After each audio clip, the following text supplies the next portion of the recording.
Chapter 5. The deplorable word. The children were facing one another across the pillar where the bell hung, still trembling, though it no longer gave out any note. Suddenly, they heard a soft noise from the end of the room, which was still undamaged. They turned quick as lightning to see what it was. One of the robed figures, the furthest off one of all, the woman whom Diggory thought was so beautiful, was rising from his chair. When she stood up, they realized that she was even taller than they had thought. And you could see at once, not only from her crown and robes, but from the flash of her eyes and the curve of her lips, that she was a great queen. She looked round the room and saw the damage and saw the children, but you could not guess from her face what she thought of either or whether she was surprised. She came forward with long, swift strides. "Who has awakened me? Who has broken the spell?" she asked. "I think it must have been me," said Diggory. "You," said the queen, laying her hand on his shoulder, a white, beautiful hand. But Diggory could feel that it was strong as steel pincers. "You? But you are only a child, a common child."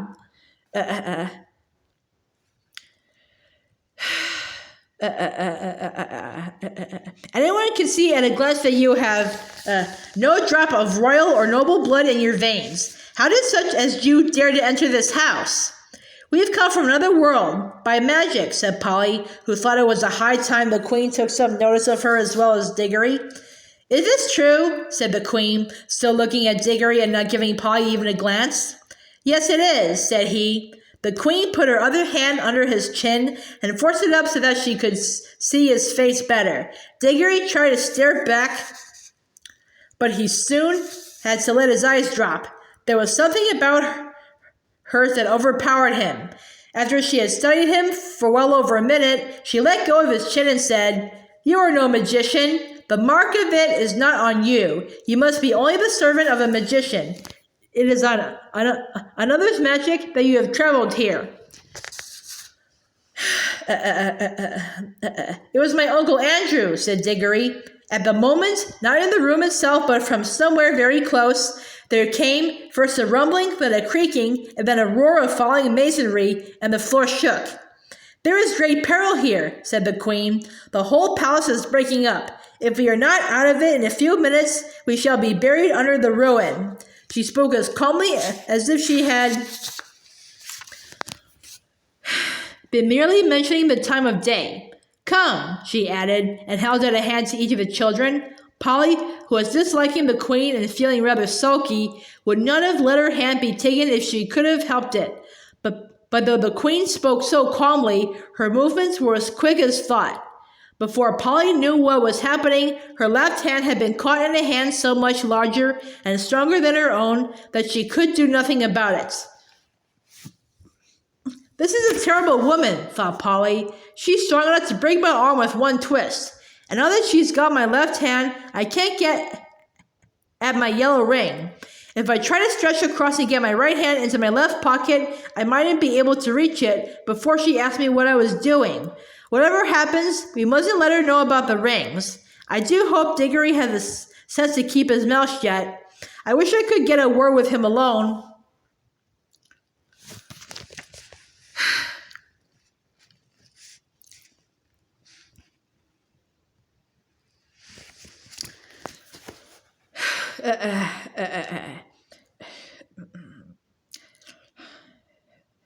The queen led them out of the hall of images into a long corridor and then through a whole maze of halls and stairs and courtyards. Again and again they heard parts of the great palace collapsing, sometimes quite close to them. Once a huge arch came thundering down only a moment after they had passed through it. The queen was walking quickly. The children had to trot to keep up with her, but she showed no sign of fear. Diggory thought, "She's wonderfully brave and strong. She's what I call the queen. I do hope she's going to tell us the story of this place." She did tell them certain things as they went along. "That is the door to the dungeon," she would say, or "that passage leads to the principal torture chambers," or "this was the old banqueting hall where my great-grandfather bade 700 100 nobles to a feast and killed them all before they had drunk their fill. They had rebellious thoughts. They came at last into a hall larger and loftier than any they had yet seen. From its size and from the great door to the far end, Diggory thought that now at last they must be coming to the main entrance. In this he was quite right. The doors were dead black, either ebony or some black metal which is not found in our world. They were fastened with great bars, most of them too high to reach and all too heavy to lift. He wondered how they would get out. The queen let go of his hand and raised her arm. She drew herself up to her full height and stood rigid. Then she said something which they couldn't understand, but it sounded horrid, and made an action as if she were throwing something toward the doors. And those high and heavy doors trembled for a second, as if they were made of silk, and then crumbled away till there was nothing left of them but a heap of dust on the threshold.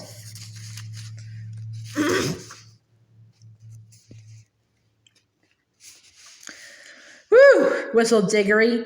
"Has your master magician, your uncle, power like mine?" asked the queen, firmly seizing Diggory's hand again.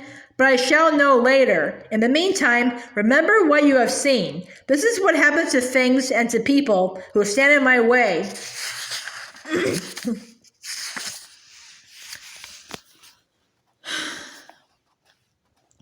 Much more light than they had yet seen in that country was pouring in through the now empty doorway, and when the queen led them out through it, they were not surprised to find themselves in the open air. The wind that blew in their faces was cold, yet somehow stale. They were looking from a high terrace, and there was a great landscape spread out below them. Low down and near the horizon hung a great red sun, far bigger than our sun. Diggory felt at once that it was also older than ours, a sun near the end of its life, weary of looking down upon that world. To the left of the sun, and higher up, there was a single star, big and bright.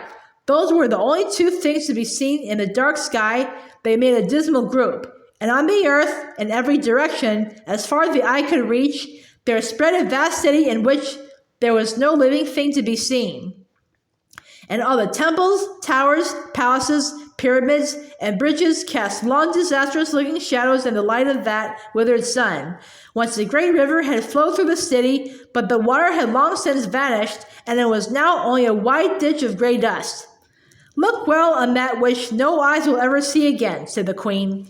Such was Charn, that great city, the city of the King of Kings, the wonder of the world, perhaps of all worlds.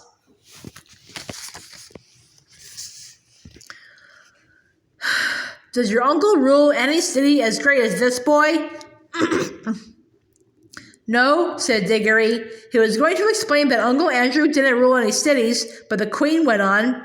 "It is silent now, but I have stood here when the whole air was full of the noises of Charn, the trampling of feet, the creaking of wheels, the cracking of the whips and the groaning of slaves, the thunder of chariots, and the sacrificial drums beating in the temples. I have stood here, but that was near the end, when the roar of battle went up from every street and the river of Charn ran red." She paused and added, "All in one moment, one woman blotted it out forever." "Who?" said Diggory in a faint voice, but he had already guessed the answer. "I," said the queen. "I, Jadis, the last queen, but the queen of the world." The two children stood silent, shivering in the cold wind. "It was my sister's fault," said the queen. "She drove me to it. May the curse of all the powers rest upon her forever. At any moment, I was ready to make peace. Yes, and to spare her life too, if only she would yield me the throne. But she would not. Her pride has destroyed the whole world. Even after the war had begun, there was a solemn promise that neither side would use magic. But when she broke her promise, what could I do? Fool! As if she did not know that I had more magic than she. She even knew that I had the secret of a deplorable word. Did she think, she was always a weakling, that I would not use it?" "What was it?" said Diggory. "That was the secret of secrets," said the Queen Jadis. "It had long been known to the great kings of our race that there was a word which, if spoken with the proper ceremonies, would destroy all living things except the one who spoke it. But the ancient kings were weak and self-hearted and bound themselves and all who should come after them with great oaths, never even to seek after the knowledge of that word. But I learned it in a secret place and paid a terrible price to learn it. I did not use it until she forced me to it. I fought to overcome her by every other means. I poured out the blood of my armies like water. Beast, muttered Polly. The last great battle, said the queen, raged for 3 days here in Charn itself. For 3 days I looked down upon it from this very spot. I did not use my powers till the last of my soldiers had fallen, and the accursed woman, my sister, at the head of her rebels, was halfway up those great stairs that lead up from the city to the terrace. Then I waited till we were so close that we could see one another's faces. She flashed her horrible, wicked eyes upon me and said, "Victory." "Yes," said I, "victory, but not yours." Then I spoke the deplorable word. A moment later, I was the only living thing beneath the sun. "But the people," gasped Diggory. "What people, boy?" asked the queen. "All the ordinary people," said Polly, "who never done you any harm. And the women, and the children, and the animals." "Don't you understand?" said the queen, still speaking to Diggory. I was the queen. They were all my people. What else were they there for but to do my will?" "It was rather hard luck on them, all the same," said he. "I had forgotten that you are only a common boy. How should you understand reasons of state? You must learn, child, that what would be wrong for you or for any of the common people is not wrong in a great queen such as I. The weight of the world is on our shoulders. We must be freed from all rules. Ours is a high and lonely destiny." Diggory suddenly remembered that Uncle Andrew had used exactly the same words, but they sounded much grander when Queen Jadis said them, perhaps because Uncle Andrew was not 7 feet tall and dazzlingly beautiful. "And what did you do then?" said Diggory. "I had already cast strong spells in the hall where the images of my ancestors sit, and the forces of those spells was that I should sleep among them like an image myself and need neither food nor fire, though it were 1,000 years, till one came and struck the bell and awoke me." "Was it the deplorable word that made the sun like that?" asked Diggory. "Like what?" said Jadis. "So big, so red, and so cold." "It has always been so," said Jadis, "at least for hundreds of thousands of years. Have you a different sort of sun in your world?" "Yes, it's smaller and yellower, and it gives a good deal more heat." The queen gave a long-drawn, "Ah!" and Diggory saw in her face that same hungry and greedy look which he had lately seen on Uncle Andrew's. "So," she said, "yours is a younger world." She paused for a moment to look once more at the deserted city, and if she was sorry for all the evil she had done there, she certainly didn't show it, and then said, "Now let us be going. It is cold here at the end of all the ages." "Going where?" asked both the children. "Where?" repeated Jadis in surprise. "To your world, of course." Polly and Diggory looked at each other aghast. Polly had disliked the queen from the first, and even Diggory, now that he had heard the story, felt that he had seen quite as much of her as he wanted. Certainly, she was not at all the sort of person one would like to take home. And if they did like, they didn't know how they could. What they wanted was to get away themselves, but Polly couldn't get at her ring, and of course, Diggory couldn't go without her. Diggory got very red in the face and stammered, Oh, our world. I didn't know you wanted to go there. What else were you sent here for, if not to fetch me?" asked Jadis. "I'm sure you wouldn't like our world at all," said Diggory. "It's not her sort of place, is it, Polly? It's very dull, not worth seeing, really." "It will soon be worth seeing when I rule it," answered the queen. "Oh, but you can't," said Diggory. "It's not like that. They wouldn't let you, you know." The queen gave a contemptuous smile. "Many great kings," she said, "thought they could stand against the house of Charn, but they all fell, and their very names are forgotten. Foolish boy, do you think that I, with my beauty and my magic, will not have your whole world at my feet before a year has passed? Prepare your incantations and take me there at once. This is perfectly frightful, said Diggory to Polly. Perhaps you fear for this uncle of yours, said Jadis, but if he honors me duly, he shall keep his life and his throne. I am not coming to fight against him. He must be a very great magician if he has found how to send you here. Is he king of your whole world or only of part? He isn't king of anywhere, said Diggory. You are lying, said the queen. Does not magic always go with the royal blood? Who ever heard of common people being magicians?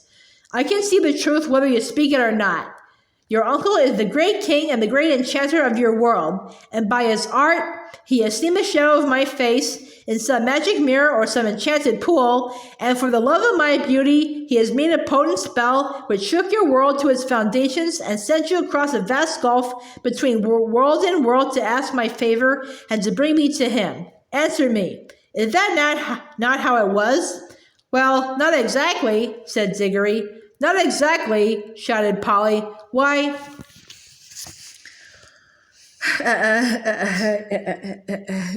it's absolute bosh from beginning to end. Minions, cried the queen, turning in rage upon Polly and seizing her hair at the very top of her head where it hurts most. But in so doing, she let go of both the children's hands. Now, shouted Diggory, and quick, shouted Polly. They plunged their left hands into their pockets. They did not even need to put the rings on. The moment they touched them, the whole of that dreary world vanished from their eyes. They were rushing upward, and a warm green light was growing nearer overhead.